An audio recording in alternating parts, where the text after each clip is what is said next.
let's start talking about Xbox. Yeah, let's get our Xbox. vegetables out the way. Is do the thing we don't want to talk about. No, I'm just. But I Nah, mean, it is the platform I think probably both play the least on. Um, Pre-show probably. yesterday, I was talking about how uh, I had $25 on my Xbox account chilling for almost a year. It was a Christmas present last year. Just hadn't used it because I had stopped subbing Game Pass like after January. Um, and I just like I don't turn on my Xbox, man. Like Yeah. this is their whole platform. It's like we want you to be in the ecosystem. I am as plugged into games as you can be, and they just have not given me a reason to fucking turn it on since last January. No, because like what has there been any exclusives this year? There's There been was Pentiment at the end of the year, but like in terms of big AAA first party exclusives, no. And that and I feel like that's a good way to like segue into our core conversation here because you know every year every year the I guess the common running joke is, or running talking point is, oh, next year's going to be the year, next year's going to be the year, next year's going to be the year, and like it never actually ends up happening. Like last year, 2021, it was like, all right, Halo's coming, Forza Motorsport's coming. I mean, not Motorsport, Forza Horizon is coming. It's gonna be awesome. And like Horizon was awesome, yeah, reviewed great. Halo came out and everyone liked it, but then the live service just like took a giant nosedive right at launch. So like that was an issue there. And then 2022, it's like, okay, well, we got Starfield and Redfall. Those are coming. And you know, what else do they have announced? Like those things should probably be coming pretty soon too. And then Starfield and Redfall both got delayed to next year. And we still haven't really heard much about any of the new projects that they have. The games that like we've already known about, that they've already announced. And even the teams that still haven't announced anything, although they've been owned by Microsoft and put out a game a very long time ago, aka Compulsion. So now it's looking like, okay, here we go again with the talking point. 2023 is going to be the year. 2023 is going to be the year. Here's the question. Here's the core question I want to center the Xbox conversation around. Will 2023 finally be Xbox's year? Because I think it needs to be Xbox's year. I don't think they'll be dead in the water if it's not.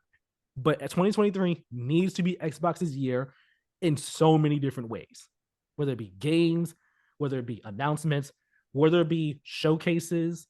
They need to just completely step it up in 2023 and be like, hey, we've been talking all this stuff for years. We've been buying all these things up, and we've been, constantly saying it's coming soon. It's coming soon. We haven't really been able to live up to the promise of what we have.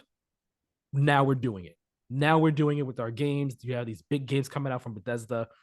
Halo is in a better place now. Forza Motorsport's coming. I think, yeah. So it needs to be their year, but will it be? What do you think?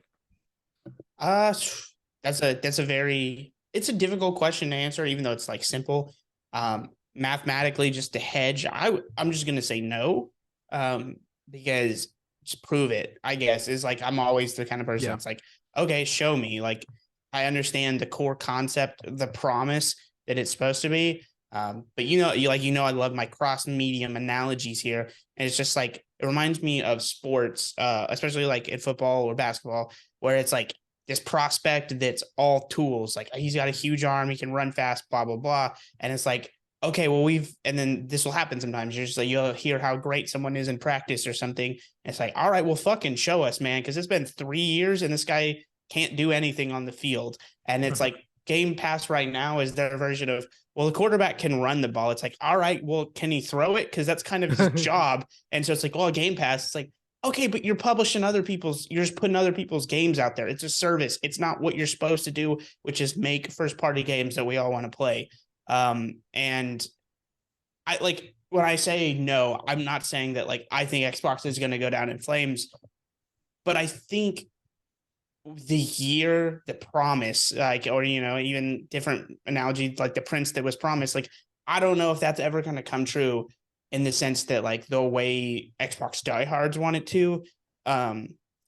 It's going to be a more complicated answer than like LOL Xbox sucks or like it's all happening. I think it's going to be much more like we get a couple games, but it's still not this monolithic service that Xbox wants it to be. I think Xbox wants a game a month, basically. Just like the Yeah. conversation is constantly revolving around Xbox, and they just feel like this monopoly. Like every single hit is Xbox only, and you got to have an Xbox. And I just don't know. That's like not how games work. It's just too hard. Like you have to own too many properties to get to that point. And Yeah. I think Microsoft has shown that they don't have the patience to put in the R&D and own that many like self-created studios. And I think we're starting to already see, we'll talk about it here in a little bit, the logistical issues that arise with trying to acquire that many people. You're going to piss off or acquire that many studios. You're going to piss off in properties. You're going to piss off too many people, too much competition. And then also there is like an ethical question of like, is this a monopoly at a certain point if you're just trying to buy everything out? So I think the complex answer is like we get potentially 3, 4, even 5 games, but is that enough? Yeah, Yeah. maybe they'll dominate the conversation. Twitter dorks like us will talk about it for or hear other people talk about it 4 to 5 times this year. But like, I don't know, like Game Pass has worked for like, meemaws and peepaws across the US where it's like, okay, this is the thing I can sell my kid on. And like Game Pass is a good value. That's just inherently true. But I mean, like, I don't know, at some point you got to have the juice and do those 4 to 5 games start changing how people like at large think of Xbox. I don't know. Xbox has just kind of cultivated a reputation over the last 2 decades of like, this is what we do, this is what we make. I don't know if Game Pass changes that the way they think it's changed it. I don't know if that can really change the deep rooted feeling from a lot of people that like PlayStation is where we go for a bunch of good games and Microsoft is where we go to play online multiplayer. Like, and I realize the American view of it, but I don't know, from what I see that just seems to apply even more so in Europe and out east. So man, I do not know. I don't know if it's possible for Microsoft to do what they want, but I do think Right. this will be a better year. It's the long way to say my short answer. No, I think that you raised some good points there, and I think we can run it all back and kind of start with Starfield. I think 2020 like Yeah, 2023 that'll come out for sure. Starfield's coming out 2023. Supposed to be in the first half of the year, unless it gets delayed. Delays happen. It's supposed to be in the first half of the year. Honestly, I believe that if Starfield comes out and is a good game and is that and lives up to the promise and all like that and is a another good great Bethesda RPG new IP and everything, I think on that level alone Xbox will I think 2023 would be Xbox's year if Starfield alone hits. I think because again, like I just said, like it's a new IP from Bethesda. It's a new one of the new RPGs and all like that, and those are Bethesda RPGs are a big deal when they drop. It being a new IP makes it even a much bigger deal. So if this could come out and be successful and stuff, I think that right there makes it okay. It was a great year for Xbox. But that alone, it's I think it's enough in a vacuum when you look at the fact that man, 2022 was empty for them. Um, Yeah, I think and that. Oh God, what I was going continue. to say, and also when you think about the fact that it's one of the big first new games from one of their acquisitions in quite a bit of time. So I think in a vacuum, it's enough. But when you look at big picture for 2023, it's like okay, there is Redfall. You say Forza Motorsports next year, but again, what else is there for us? And maybe not even necessarily releasing in 2023, but what else is there for you to talk about, for you to show us in 2023? We have seen nothing of Contraband, that game that they're partnering with Avalanche on. We have seen a bit of Hellblade, but that game was announced in what 2019? It was announced in 2019, and we've seen one cinematic trailer and then a lengthy gameplay demo at Game Awards in 2021, I believe. But we've seen nothing more since then, and it seems that game is still, I don't want to say super early, but like it seems like it's taking its time to be made, which is not a bad thing. Take your time, but again, it's like when the game was announced so long ago, and we've still seen and know very little about it. It's like, what's happening here? Like, is this game nearly done? How long do we have to wait for it? There's Perfect Dark, where we've only seen a CG trailer announcing the game, and then we know that Crystal Dynamics came on, so now they're partnering and working with Crystal Dynamics to make the game. We've heard about like some behind the scenes development troubles over there at the studio, so like that doesn't seem like it's doing all that well. Fable, we've seen one trailer for back in 2020, know nothing about what the status of that game at all. Like I said, there's Compulsion, which they had acquired them such a long time ago. There's rumors about what they're working on, but we know nothing about it. There is also Avowed, the game from Obsidian, which I believe, Obsidian, let them cook. Obsidian so far has proved to be the best acquisition that they've made so far. We've gotten Grounded from them, which, depending on how you feel about Grounded, it's turned out pretty well so far. Then there was Pentiment, which they just put out, which is more niche, but again, turned out to be a pretty solid game. So Avowed, there's hope for Avowed, but again, we know basically nothing about it. We've seen nothing since that first CG trailer back in 2020.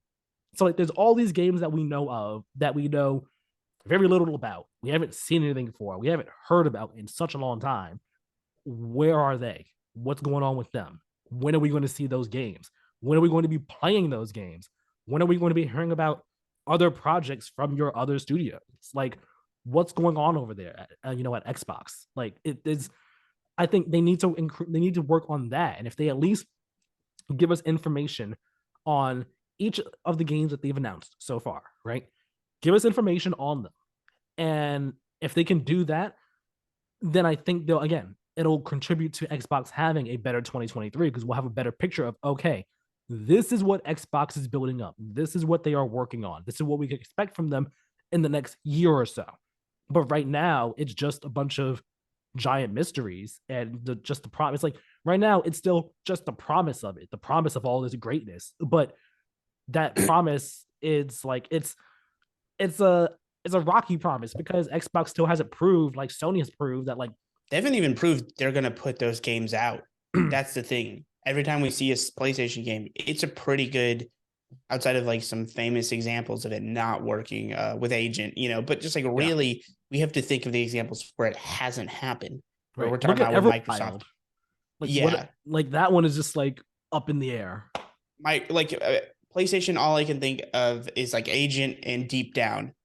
That was what Right. it And was those called, weren't right? even first party games. Agent was a Exactly. Rockstar It's and just Deep like Down was stuff Capcom. that was out of their control. Microsoft over here announcing Phantom Dust, just CG trailer never comes out, just like shit like that. Even Scalebound, which was stuff with Platinum Games, and then that got scale. canceled. I was about to say Scalebound was my next one.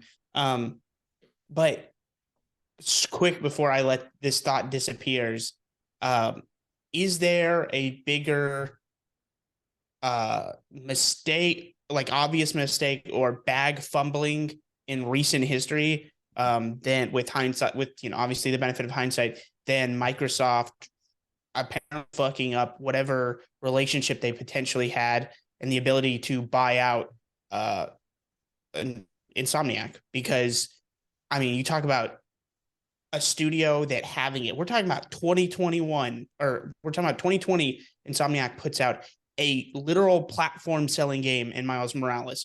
Mm-hmm. 2021, another platform selling game in Ratchet and Clank. They take it 2022 off. We're getting Spider-Man fucking 2 in 2023. That studio doesn't miss, And and they they are also have cranking worked. games out. They're also working on Wolverine too.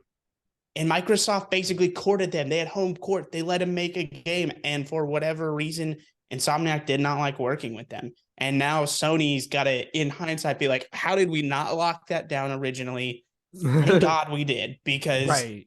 they are saving our ass this gen. Like, I don't think, like, if we're talking about, it's all broad picture, they've got to be the current gen MVP, right? Like, it's just, Definitely one of they them. are saving Microsoft because, yeah, Sony Santa Monica is great. Like, it's always great to have quality, but quantity also matters when you're talking about like, how do we sell units? How do we get people excited for the console we're making? And it's like Insomniac does it because you just know hits are coming out. Yeah. And I mean, I feel like on Xbox's side right now, that's Obsidian. Again, Grounded, they put out, which That's Grounded true. and That's true. I'll give it Grounded and Obsidian credit. Yeah, like yeah, Grounded and Pentiment, both more niche type of titles, but they're yeah, both that's titles that like wouldn't have happened most likely, and I'm pretty sure they even confirmed this too, wouldn't have happened if it was not for Game Pass. And I think this is a nice way to kind of segue into Game Pass. Um, like Game Pass, it's kind of been the one thing that has hold on a second. Had a cough there. Um, it's kind of been the one thing that's really been holding up Xbox as a whole. I honestly I feel like you could argue it's been holding up Xbox since the generation started in terms of like again, there hasn't been too many exclusive games from their first party studios. The ones that have, there's been like few that have come out that have been like, yeah, this is awesome and all like that. So right now, Game Pass has been the one thing that they've really been relying on, and not just necessarily for first party. They've been working to get third party games onto Game Pass, like, and not just like a random Joe Schmo third party game, like big third party games onto Game Pass, whether it be day one or sometime down the road. And we really saw that happen a whole lot more in 2021. We saw Game Pass really come into its own and be this place where, yeah, you can play these big third party games on your system day one. Or if not day one, shortly after. Scarlet Nexus is one that I'm thinking of right now because, it was a big Bandai Namco, our JRPG and all that Xbox had marketing for. And it wasn't their day one, but it came a couple months later and all like that. Like that's just one example off the top of my head. I'm sure there are actually better examples for third party from last year. Yeah. A great example coming up. We just talked about, I think we talked about this last episode because I had just logged into my Xbox and seen the Game Pass thing. Getting Atomic Heart and Wolong. Yes. Like within a 2-week span. Right. Like those are big ones that will really help, not just help those games, but also help fill in the gaps between first party releases. And that's the thing. Game Pass, the main draw of Game Pass, I think in my head, is you get all these first party games for free on day one. That's the real draw of it. So if you're new to the Xbox community, you have a giant back catalog of first party games to play. If you've already been in the Xbox community, you know that you can look forward to first party games being, free with your subscription. You don't have to pay for them. And that's huge. But it then begs the question of, is a Game Pass subscription worth it if like there really aren't any first party games coming and I just have to rely on third party games? The third party games are meant to just fill in the gaps between first party releases. But if we're going a whole year without first party releases and the third party games aren't really hitting, then what's the point? Why am I here? So yeah, I think next year is going to be a better year for it. I hope it will be. I just want to be clear about something. Like I think at times I can probably, we can probably come across, especially me, as negative about Game Pass in general. But I will say this, like, I mean, you talk about saving it this gen. If you look back at last gen, I genuinely believe there's an argument to be made that Game Pass saved Xbox as a brand. Like they were fucked, like capital F fucked mid-gen last gen. And the gen ended up terribly, but they sold a whole fan base on promise and consumer friendliness. Like their backs were against the wall. Companies do not like to be like, how does the best value of all time sound? That's how you know companies are down bad. But I mean, all props to what's his name? I apologize, Phil Spencer, for developing a strategy that could sell people. Like he knew we need some kind of hope and something with direction. Now, I may not be a believer that I think that's going to ultimately work in the vision that some people are intending. I think they may be diluting themselves a little bit, but it was certainly better than whatever they were rolling out there before. And I mean, that's the problem. Like, it kind of draws back to what I said earlier. Is like you fostered what this company was known for, and it just wasn't working out. It was flaming out. People were getting sick of Halo, Forza, Xbox. Gears. You had Don Matrick just looking like an asshat out here rolling out Zynga acquisitions and selling us a cable box.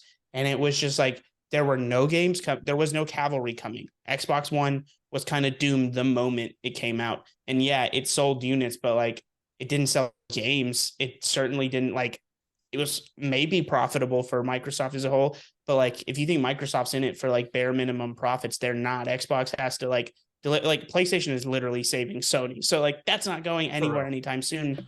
And that was just not the case with Microsoft. So I really do think Game Pass saved them. And, however this ends out, it was an experiment worth trying. I just want to be clear because again, I can be it can come across as cynicism or negativity, but I promise it's not like I just hate Xbox. It's because it's an unproven strategy and we can only judge it based off the results so far. I'm not judging it based off promise here, but Yeah. I do understand what they're going for and respect the balls it takes to make those decisions. Like I said, Phil Spencer came in with something really smart, but also really gutsy. Yeah.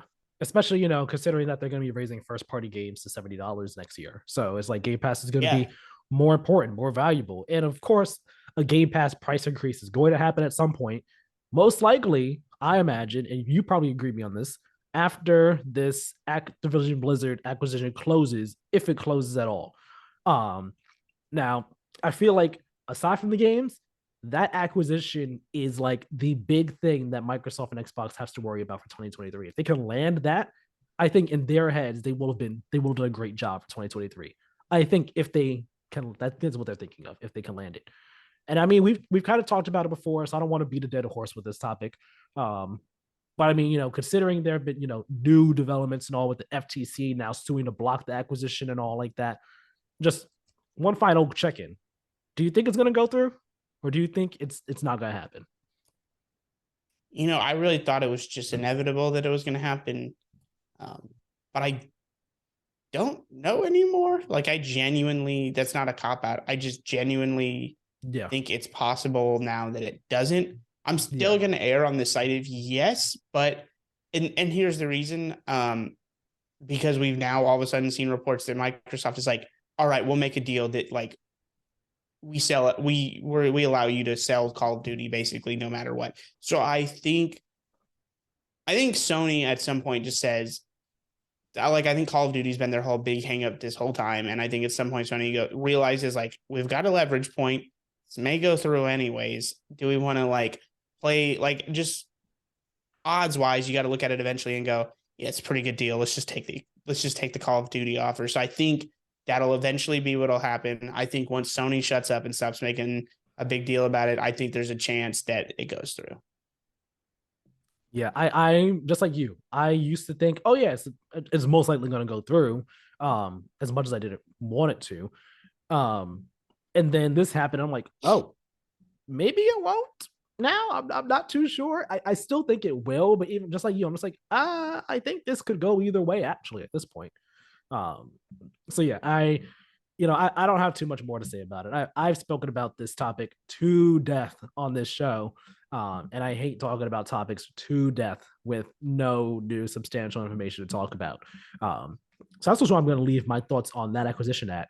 And I think we can wrap up Xbox here just by saying, at least on my end, just by saying Xbox 2023, it needs to be the year. It needs to be a great year. We can't have another, oh, wait till next year. Wait till next year. Oh, all these games you heard about, you're not going to hear about them again. And I mean, like, to be fair, I thought that their move this past E3 of, hey, we're only showing games coming in the next 6 months. I thought that was a smart thing to kind of avoid the trap they fall into of showing games or announcing games that are like clearly 5 years out or like not even really early in development. Like it was a smart way to avoid that trap entirely. Um, but for the games that you've announced that we know are in the works, we need to see something. We need to see something. We need to hear something about each of these games throughout the year, not just at one time, but like all throughout the year. That's where I fall. Yeah, makes sense.